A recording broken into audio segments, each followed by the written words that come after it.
Hello बच्चों, आज हम लोग मॉडल पेपर का क्वेश्चन नंबर 51 से शुरू करेंगे। हम लोग 50 तक डिस्कस कर चुके हैं। तो देखो 51 नंबर क्वेश्चन क्या कहता है, त्रिभुज ACB में कोण C 90 डिग्री है और कॉट B का मान 3/4 है, तो tan A का मान क्या होगा। ठीक है, तो इसको बनाने का दो तरीका है। ठीक है, तो देखो ये त्रिभुज ACB हम लोग बनाते हैं। ठीक है, जिसमें ये कोण C 90 डिग्री का है, इसको मान लेते हैं ये A है और ये B है। ठीक है, तो अब C का मान 90 डिग्री दिया हुआ है कोण का, और तीनों मिलाकर तीनों कोणों का मान 180 डिग्री होता है, तो कोण A प्लस कोण B का मान भी कितना होगा, 90 डिग्री होगा। ठीक है, तो A B एक दूसरे के पूरक हो गए, तो B बराबर क्या हो जाएगा, 90 डिग्री माइनस A। ठीक है, अब दोनों साइड कोट लगाएंगे तो कोट B बराबर क्या हो जाएगा, कोट 90 डिग्री माइनस A। तो इसका मतलब हो गया tan A। तो कोट B जो है वो tan A के बराबर है और इसका मान दिया हुआ है 3/4। तो मेरा ऑप्शन नंबर C सही होगा। पहला तरीका तो ये है। दूसरा तरीका ये है, इसको भी समझना ज़रूरी है कि कोट B दिया हुआ है, तो ये इस एंगल का कोट दिया हुआ है, और जिस एंगल के बारे में बात किया जाता है तो उसके सामने वाले भुजा को हम लोग लंब बोलते हैं। ठीक है, और ये बन जाएगा आधार, और कर्ण हमेशा समान होता है। ठीक है, तो इसमें कर्ण का कोई जरूरत नहीं है। तो कोट B बराबर क्या हो जाएगा, यहाँ पे आधार बटा लंब, तो आधार BC है और लंब है लंब AC दिया हुआ है, और इसका मान है 3/4। तो इससे BC का मान कितना आ गया, 3, और AC का मान आ गया 4। ठीक है, तो अब tan A निकालते हैं। तो tan A बराबर क्या होता है, लंब बटा आधार। तो इस कोण के लिए कोण A के लिए लंब हो जाएगा ये BC। ठीक है, कोण के सामने वाली भुजा को हम लोग लंब कहते हैं। ठीक है, तो ये हो जाएगा BC बटा आधार है AC, और BC बटा AC का मान दिया हुआ है 3/4। तो ये इससे भी 3/4 होगा और इससे भी 3/4, जैसे आपको सुविधा लगे। तो ऑप्शन C मेरा सही होगा। ठीक है, 52 क्वेश्चन करता है tan x plus cot x बराबर 7 है, तो tan square x plus cot square का मान क्या होगा। तो tan x plus cot x बराबर 7 है, तो दोनों साइड हम वर्क करेंगे, तो ये हो जाएगा tan x plus cot x का होल स्क्वायर बराबर 7 का स्क्वायर। तो ये हो गया tan square x plus cot square x plus 2 into A plus B, A into B, तो tan x into cot x बराबर 49। ठीक है, तो ये हो गया tan square x plus cot square x plus 2 into tan x into cot x. तो tan और कॉट को मल्टीप्लाई करते हैं तो 1 होता है, तो 2 में 1 से गुना करेंगे तो 2 ही होगा, और ये हो गया 49। तो इसीलिए tan square x plus cot square x बराबर हो जाएगा 49 माइनस 2, मतलब 47 मेरा राइट आंसर होगा, ऑप्शन B। ठीक है, अब यहाँ पे साइन 3B बराबर दिया हुआ है कॉस B माइनस 10 डिग्री, तो और 3B न्यून कोण है, तो कोण B का मान क्या होगा। तो दिया हुआ है साइन 3B बराबर कॉस B माइनस 10 डिग्री। ठीक है, तो हम लोग ये साइन A बराबर साइन B होगा, तो इसका मतलब A बराबर B हो जाएगा। तो यहाँ पे कॉस को हम लोग साइन में चेंज करेंगे, तो कैसे चेंज करेंगे, तो साइन 3B बराबर, तो ये हो जाएगा sine 90 degree minus theta B minus 10 degree. ठीक है, साइन 90 डिग्री माइनस थीटा बराबर होता है कॉस थीटा। ठीक है, तो यहाँ थीटा के जगह पर B माइनस 10 डिग्री है। तो यहाँ पे दोनों साइड साइन है, तो ये एंगल बराबर होगा, तो 3B, तो यहाँ 3B बराबर हो जाएगा 90 डिग्री, माइनस से मल्टीप्लाई होगा तो माइनस B प्लस 10 डिग्री। अब ये 3B है, इधर से आएगा B, ये हो जाएगा 100 डिग्री, तो 4B बराबर 100 डिग्री, 100 डिग्री बटा 4, तो ये हो जाएगा 25 डिग्री। तो कोण B का मान हो गया मेरा 25 डिग्री। ठीक है, ऑप्शन A।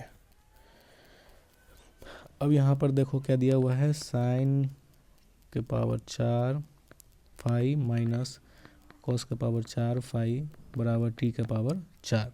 ठीक है, तो हमें मान निकालना है sine square phi minus cos square phi. ठीक है, तो देखो इसको हम लोग क्या लिख सकते हैं, साइन स्क्वायर फाई का whole square minus cos square phi power 2 बराबर टी का पावर 4। ऐसा इसलिए क्योंकि a square minus b square का फार्मूला क्या होता है, ए प्लस बी, ठीक है, गुने ए माइनस बी होता है। ठीक है, तो ए प्लस बी करेंगे तो sine square plus cos square आ जाएगा। ठीक है, तो ये हो गया sine square phi plus cos square phi गुने sine square phi minus cos square phi बराबर टी के पावर 4। अब sine square phi plus cos square phi का मान कितना होगा, 1, तो 1 से इसमें गुना होगा, तो यही होगा sine square phi minus cos square phi बराबर टी के पावर 4। तो ये मेरा आंसर हो गया। ठीक है, तो टी के पावर 4 ही आंसर होगा, तो ऑप्शन डी मेरा सही हो। ठीक है, अब देखो त्रिभुज एबीसी में tan a प्लस सी बटा 2 का मान निकालना है। तो चूंकि हम लोग जानते हैं कि a प्लस बी प्लस सी बराबर क्या है, 180 डिग्री।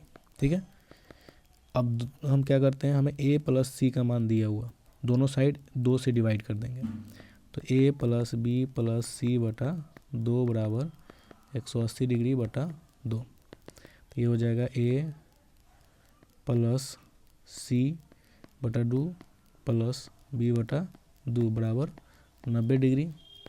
तो यहाँ पर a प्लस सी बटा 2 बराबर 90 डिग्री माइनस बी बटा 2। ठीक है, तो यहाँ पे tan लगाएंगे तो क्या होगा, tan a प्लस सी बटा 2 बराबर हो जाएगा tan 90 डिग्री माइनस बी बटा 2। अब 90 डिग्री माइनस थीटा क्या होता है, कॉट थीटा, तो कॉट बी बटा 2 मेरा राइट आंसर हो जाएगा, तो ऑप्शन ए। ठीक है,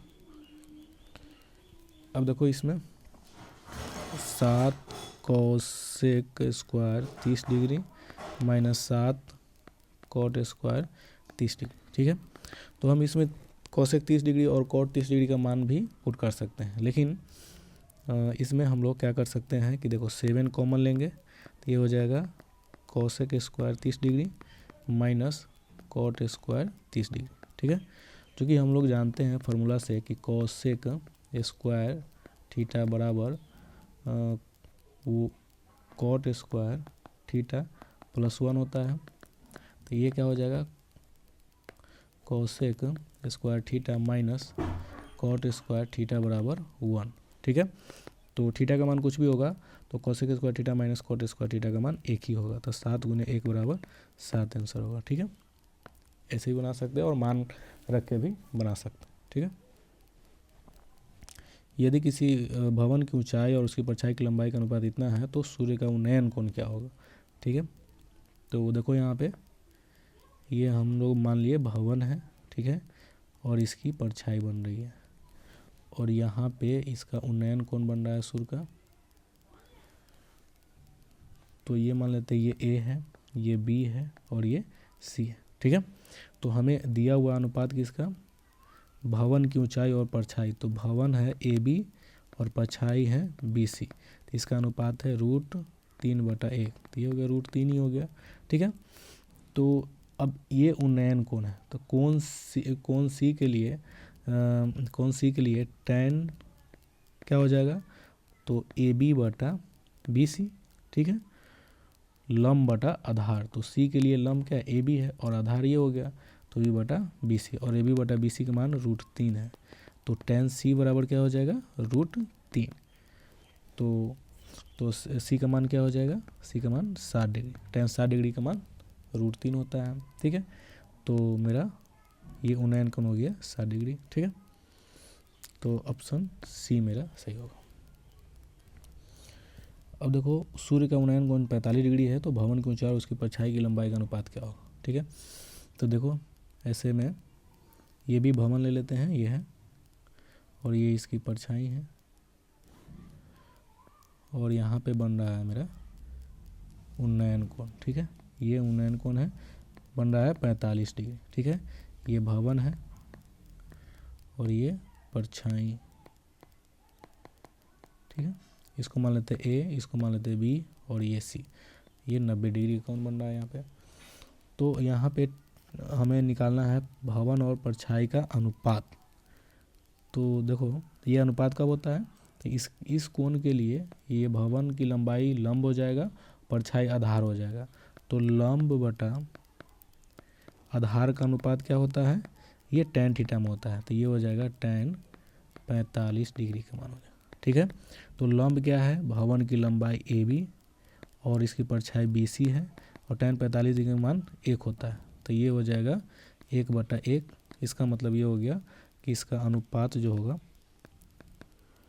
ये हो जाएगा 1:1 मेरा राइट आंसर, ठीक है। तो ये ऑप्शन ए होगा, ठीक। अब दिए गए बिंदु किस चतुर्थांश में है, ठीक है। तो देखो यहाँ पे ये y एक्सिस है, ये x एक्सिस है।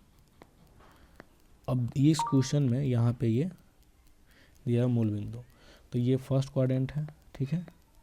ये हो गया सेकेंड क्वाड्रेंट, ये हो गया थर्ड क्वाड्रेंट और ये हो गया फोर्थ क्वाड्रेंट, ठीक है। अब ये हमें पूछ रहा है कि -5/2 और -3/4। तो ये मेरा हो गया पॉजिटिव x एक्सिस, ठीक है। और ये हो गया ये भी पॉजिटिव y एक्सिस, ये निगेटिव x एक्सिस और यहाँ पे ये निगेटिव y एक्सिस।